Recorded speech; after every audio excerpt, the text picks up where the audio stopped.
तमिलनाडु के एमएलए के बेटे ने उदयनिधि स्टालिन ने कही ये बात। सनातन धर्म मलेरिया डेंगू की तरह है, इसे खत्म कर देना चाहिए। सनातन धर्म के बारे में तो भाई ऐसा क्यों कहा और किस लिए कहा, तो देखते हैं ये वीडियो और जानते हैं इसके बारे में। ऐसा क्या டெங்கு காய்ச்சல், மலேரியா, கொரோனா இதையெல்லாம் நம்ம எதிர்க்க கூடாது, ஒழித்து கட்ட வேண்டும். அப்படிதான் இந்த சனாதனம்। इस बयान के बाद मानो एक भूचाल सा आ गया। दक्षिण भारत के तमिलनाडु के कोई स्टालिन हैं, उनकी बुद्धि फिर गई। उनको अंदर से ऐसा लग रहा है जैसे उनका दिमाग खराब हो गया हो, पागल खाने की जरूरत है। बीजेपी पूरी तरह से अग्रेसिव मोड में है। सनातन को कुचलने की हसरत वाले कितने ही खाक हो गए, धर्म के बारे में हिंदुओं को मिटाने के ख्वाब पाले कितने ही राख हो गए। पब्लिक रिएक्शन में भी उदयनिधि के बयान को क्रिटिसाइज किया जा रहा। आज तमिलनाडु के मुख्यमंत्री के बेटे उदयनिधि का हमने पुतला दहन किया है। मीडिया को तो मानो एक आसान सा मुद्दा मिल गया है, बगैर मेहनत किए पूरा का पूरा दिन इसी मुद्दे पे निकाल दिया। सीधा सा सवाल, इंडिया गठबंधन में कितने सनातन शत्रु? इस देश में 110 करोड़ हिंदू रहते हैं।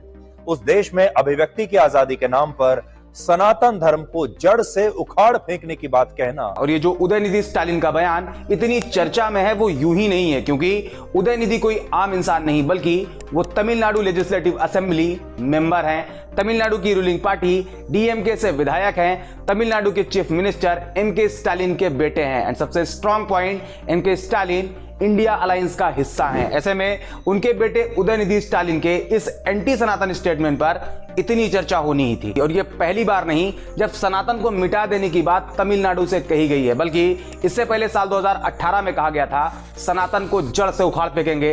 साल 2019 में कहा गया था सनातन खत्म होने पर ही भाईचारा कायम रहेगा, जबकि साल 2021 के इलेक्शन में बाकायदा स्लोगन दिया गया था आओ सनातन को जड़ से उखाड़ें। ये सभी एंटी सनातन स्टेटमेंट के पीछे कई रीजन है, इसके कई अलग अलग पहलू भी हैं और इसे देखने के कई अलग अलग नजरिए भी हैं, जिसके बारे में अभी हम आपको आगे डिटेल में बताएंगे। इसके पास्ट और प्रेजेंट की पूरी कहानी आपको समझाएंगे। हालांकि स्टालिन के इस बयान से मैं भी डिसएग्री करता हूं। इंडिया वो देश है जहां सारे धर्मों के लोग रहते हैं, ऐसे में रिलीजियस टिप्पणी करना, एक दूसरे के रिलीजन को गाली देना कहीं से भी सही नहीं। फिर वो उदयनिधि का सनातन पर दिया गया बयान हो या फिर नुपुर शर्मा का इस्लाम को लेकर, गलत दोनों है। नुपुर शर्मा ये नाम आप याद रखना, क्योंकि इन दिनों इस्लाम की चर्चा एक बार फिर से शुरू हो गई है और इस पे भी हम आगे बात करेंगे। पहले समझते हैं कि उदयनिधि स्टालिन का बैकग्राउंड क्या है। उदयनिधि स्टालिन के पॉलिटिकल कनेक्शन के बारे में आप जानते हैं। अभी बताया कि वो तमिलनाडु चीफ मिनिस्टर एमके स्टालिन के बेटे हैं, विधायक भी हैं और मिनिस्टर भी रह चुके हैं। लेकिन इनके पॉलिटिकल कैरियर से पहले इनकी लाइफ का एक चैप्टर और है जो शायद आप ना जानते हो। अगर आप तमिल मूवी देखना पसंद करते हो तो आपने इस red joint movies production house का ये लोगो जरूर देखा होगा, जिसकी शुरुआत साल 2008 में हुई थी। ये वो मूवीज की लिस्ट है जिसे रेड जॉइंट मूवीज ने प्रोड्यूस करी है। और ये जो रेड जॉइंट प्रोडक्शन हाउस है, इसके प्रोड्यूसर एंड डिस्ट्रीब्यूटर खुद उदयनिधि स्टालिन है। इनके इस तमिल फिल्म इंडस्ट्री की कहानी यही खत्म नहीं होती, बल्कि उदयनिधि पॉलिटिक्स में एंटर करने से पहले एक्टर भी रह चुके हैं। साल 2012 में ओरुकल ओरू कन्नडी नाम की एक रोमांटिक कॉमेडी मूवी में लीड रोल प्ले करते हुए तमिल फिल्म इंडस्ट्री में डेब्यू करते हैं। इनकी ये मूवी लोगों को खूब पसंद आती है और साल 2023 में इन्हें फिल्म फेयर अवार्ड भी मिलता है। जिसके बाद इन्होंने कई अलग अलग मूवी में भी काम किया, जिसमें ये माथे पर चंदन भी लगाते हैं, मंदिर भी जाते हैं, मूर्ति के सामने हाथ भी जोड़ते हैं, आरती भी करते हैं, लेकिन वो रील है, रियल नहीं। पैसे के लिए सब कुछ कबूल। सेम वैसे ही जैसे मनोज मुंतशिर रियल में तो खुद को पक्के सनातनी दिखाते हैं, लेकिन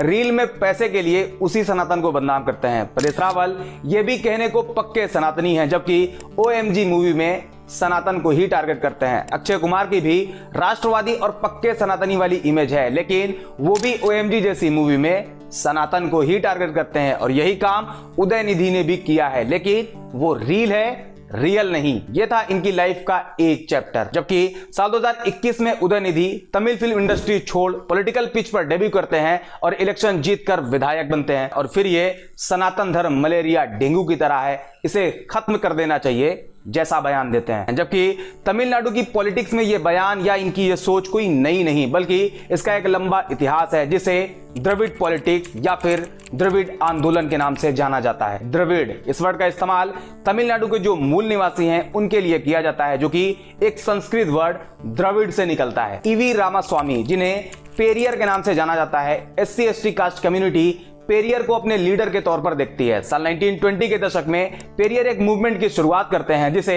ड्रेविडियन मूवमेंट नाम दिया जाता है, जिसका मकसद होता है सोशल इक्वालिटी स्टैब्लिश करना और कास्टिज्म के खिलाफ लोगों को अवेयर करना। इसके अलावा तमिल लैंग्वेज, तमिल कल्चर, उनकी हिस्ट्री को लेकर लोगों को जागरूक करना। पेरियर का मानना था ये जो इंडिया में कास्ट सिस्टम काम करता है, जिसमें लोगों के साथ उनके कास्ट बेसिस पर ऊंचा नीचा वाला व्यवहार किया जाता है, इसका जिम्मेदार सनातन और ब्राह्मण है। ड्रेविडियन मूवमेंट इसी सोच के साथ आगे बढ़ा। पेरियर हिंदू धर्म के कई सारे ट्रेडिशन और कॉन्सेप्ट को क्रिटिसाइज करते थे। जैसे पेरियर ने कहा है, जिसने भगवान को बनाया वो बेवकूफ है, जो भगवान का एडवर्टाइज करता है वो बदमाश है, और जो भगवान की पूजा करता है वो बर्बर है, यानी गंवार है। साल 1924 में वैक्यूम मंदिर की मूर्ति को सिर्फ पत्थर का एक टुकड़ा कहा था। पेरियर का कहना था आजकल के पुरुषों में सेल्फ कॉन्फिडेंस नहीं है, वो ये नहीं सोचते कि वो ही हैं जो अपने मसलों का संचालन खुद करते हैं। भगवान के आदेश, भगवान के दर्शन, इन सभी का इन्वेंशन खुद इंसानों ने किया है। एक जगह पेरियर कहते हैं, मैंने पिल्लार की मूर्तियों को तोड़ दिया है,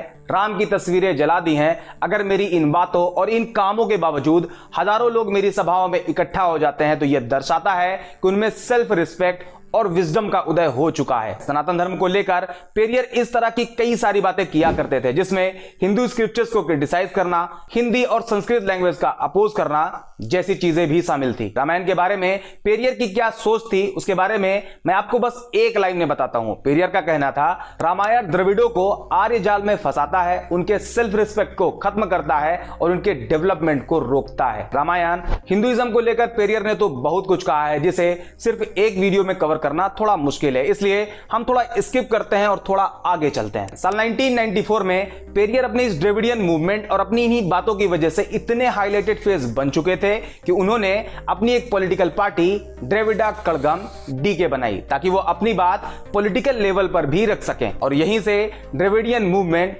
ड्रेविडियन पॉलिटिक्स की तरफ घूम जाता है। साल 1949 में CN अन्नादुरई एक नई पॉलिटिकल पार्टी स्टैब्लिश करते हैं, जिसे द्रविड़ा मुनेत्रा कड़गम DMK नाम दिया जाता है, और ड्रेविडियन पॉलिटिक्स की असली शुरुआत यहीं से होती है, जहां ड्रेविडियन मूवमेंट के जो मुद्दे थे उसे पॉलिटिकल मंच पर उठाए गए, और इसका इंपैक्ट ये हुआ कि साल 1967 में DMK तमिलनाडु में पहली बार सत्ता में आती है और ड्रेविडियन मूवमेंट को पॉलिटिकल स्पेस मिलता है, लेकिन आइडियोलॉजी वही पेरियर वाली ही रहती है। ड्रेविडियन मूवमेंट तमिलनाडु में कितना अहमियत रखता है उसे आप इस बात से भी समझ सकते हो, जहां पहले ही द्रविड़ बेसिस पर एक पार्टी मौजूद थी DMK, वहीं साल 1972 में इसी द्रविड़ पॉइंट पर एक नई पार्टी बनती है, जिसे नाम दिया जाता है ऑल इंडिया अन्ना द्रविड़ा मुनेत्रा कड़गम AIADMK। पॉलिटिक्स चलती रही, सनातन धर्म को खत्म करने वाली बात टाइम टू टाइम तमिलनाडु से आती रही। तमिलनाडु की एक दलित पॉलिटिकल पार्टी है VCK, जिसके अध्यक्ष हैं थिरुमावल्वन। इन्होंने तमिलनाडु में सनातन के खिलाफ कई बड़े बड़े इवेंट ऑर्गेनाइज किए हैं। साल 2018 में पेरियार मेमोरियल डे पर इन्होंने कहा था, जिस दिन सोशल जस्टिस की जीत होगी हम उस दिन सनातन को जड़ से उखाड़ कर फेंक देंगे। साल 2019 में लोकसभा इलेक्शन के पहले एक और बड़ा इवेंट ऑर्गेनाइज करते हैं, जिसमें कहते हैं सनातन खत्म होने पर ही भाईचारा कायम रहेगा, सनातनी ताकतों द्वारा इस देश को जो नुकसान हुआ है उसकी भरपाई करना हमारा कर्तव्य है। साल 2021 में तमिलनाडु इलेक्शन में इन्होंने एक नारा दिया था, आओ सनातन को जड़ से उखाड़ें, चलो लोकतंत्र की रक्षा करें। इस तरह सनातन धर्म को लेकर तमिलनाडु में इस तरह की बातें बहुत आम है, और उसी ट्रेंड को फॉलो करते हुए उदयनिधि स्टालिन ने भी सनातन को टारगेट किया है, जो कि बिल्कुल भी सही नहीं। धर्म आपका, मेरा या किसी और का कुछ भी हो सकता है, कोई हिंदू, कोई मुस्लिम, कोई सिख या कोई ईसाई, वो उसकी चॉइस है। ऐसे में धर्म को टारगेट करना बिल्कुल भी सही नहीं। ये एक बहुत ही सेंसिटिव मुद्दा है जो कि आजकल पॉलिटिकल हो गया है। अब यहां पर एक सवाल आता है कि तमिलनाडु से ही सनातन के खिलाफ क्यों बोला जाता है। इस पे कुछ लोगों का कहना है कि मुस्लिम वोट बैंक को टारगेट करने के लिए सनातन के खिलाफ बोलेंगे तो मुस्लिम वोट बैंक उनका होगा। अब इसका भी सच जान ले। 2011 सेंसस के अकॉर्डिंग तमिलनाडु की टोटल पॉपुलेशन में 87.58% हिंदू हैं, 6.12% क्रिश्चियन है, 5.86% मुस्लिम है, बाकी जो बचता है उसमें जैनिज्म, बुद्धिज्म, सिखिज्म और बाकी रिलीजन आते हैं। तमिलनाडु के केस में मुस्लिम पॉपुलेशन तीसरे नंबर पे आते हैं, जबकि हिंदुइज्म सबसे ज्यादा है। ऐसे में दावे के हिसाब से पॉलिटिकल पार्टी 5% वोट बैंक को खुश करने के लिए 87% के खिलाफ तो नहीं बोलेंगी। एग्जांपल से अगर आपको समझाऊं तो सिर्फ उत्तर प्रदेश में मुस्लिम पॉपुलेशन करीब 20% है और 20% होने के बाद भी यूपी की रीजनल पार्टीज मुस्लिम के वोट तो लेती हैं लेकिन उनके राइट्स की बात नहीं करती। उन्हें खुश करने के लिए इस तरह के बयान भी नहीं देती हैं। जब 20% में नहीं करती तो फिर तमिलनाडु में 5% के लिए यह सब करने का सवाल ही पैदा नहीं होता। मतलब तमिलनाडु के केस में मुस्लिम फैक्टर जैसा कुछ नहीं, तो फिर क्यों सनातन को ही टारगेट किया जाता है? यानी रीजन कुछ और है, हालांकि है पॉलिटिकल। आइए ये भी समझते हैं। तमिलनाडु में हिंदुइज्म, क्रिश्चियन और इस्लाम में सिर्फ हिंदुइज्म के 87 पॉपुलेशन को देखते हैं। जब आप इस 87% को वर्ण सिस्टम यानी कास्ट वाइज देखते हैं तो 2011 सेंसस के अकॉर्डिंग तमिलनाडु में 68% पॉपुलेशन ओबीसी की है, 20.01% एससी, 1.10% एसटी, जबकि अपर कास्ट सिर्फ 10.7% है। यानी करीब 90% पॉपुलेशन ओबीसी, एससी और एसटी कम्युनिटी की है। और ये वही लोग हैं जिनकी सोशल इक्वालिटी के लिए पेरियार ने द्रविडियन मूवमेंट की शुरुआत करी थी और लोग पेरियार को अपना लीडर भी मानते थे। और उसी द्रविडियन मूवमेंट को लेकर डीएमके और एआईडीएमके जैसी पार्टियां तमिलनाडु की बड़ी रीजनल पार्टीज में आती हैं, जो कि आज भी पेरियार की उस आइडियोलॉजी को फॉलो करती हैं। और यही है तमिलनाडु का सबसे बड़ा पॉलिटिकल फैक्टर। यही वजह से तमिलनाडु से सनातन को खत्म करने वाले बयान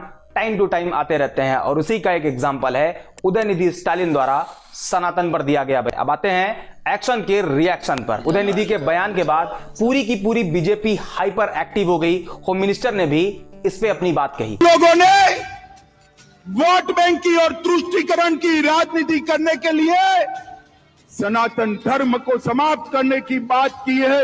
और भी कई मिनिस्टर, सांसद, विधायक, एक्टिविस्ट, आम पब्लिक ने भी उदयनिधि के बयान को गलत कहा। और कहना भी चाहिए, मीडिया में भी पूरे दिन यही चर्चा चलती रही। कोई इसे इंडिया अलायंस के लिए नुकसानदायक बता रहा था तो कोई इस बात पर कह रहा था बाकी धर्मों के बारे में भी बोल के दिखाओ। जैसे कि अभी ये ट्वीट देखिए, सब बड़े लोग हैं और एक तरह से लोगों को उकसा रहे हैं कि बाकी धर्म के बारे में भी बोला जाए। मतलब व्हाट अबाउटरी के चक्कर में उन्हें इस बात से कोई फर्क नहीं पड़ता कि किसी भी धर्म के बारे में की गई गलत टिप्पणी गलत ही होती है। हालांकि ईमानदारी तो ये होती कि जैसे अभी उदयनिधि के बयान को लेकर इन्हें क्रिटिसाइज किया जा रहा, सेम वैसे ही नुपुर शर्मा के टाइम भी करना था। रिलीजन सेंटीमेंट नुपुर शर्मा के बयान के बाद भी हर्ट हुए थे और उदयनिधि स्टालिन के बयान के बाद भी हर्ट हुए हैं। ना तो नुपुर शर्मा अपनी जगह सही थी, ना ही उदय स्टालिन। देखो, ये दोनों ही इस टाइम गलत है। जो धर्म के बारे में बोलते हैं मेरे हिसाब से वो सारे ही गलत हैं, चाहे वो उदयनिधि स्टालिन हो या नुपुर शर्मा हो। नुपुर शर्मा ने उस टाइम पे इस्लाम के बारे में इतना सब कुछ कहा था, लेकिन सरकार उसके सपोर्ट में थी, समर्थन में थी सब लोग। अब उदयनिधि स्टालिन ने सनातन धर्म के बारे में जब बोला है तो लोग हाइपर हो रहे हैं इस बारे में कि हमारे धर्म के बारे में। तो देखो, धर्म के बारे में बोलने वाला हर इंसान गलत है। तो भाई, आपकी क्या राय है कमेंट बॉक्स में ज़रूर बताना। मिलते हैं अगली वीडियो में।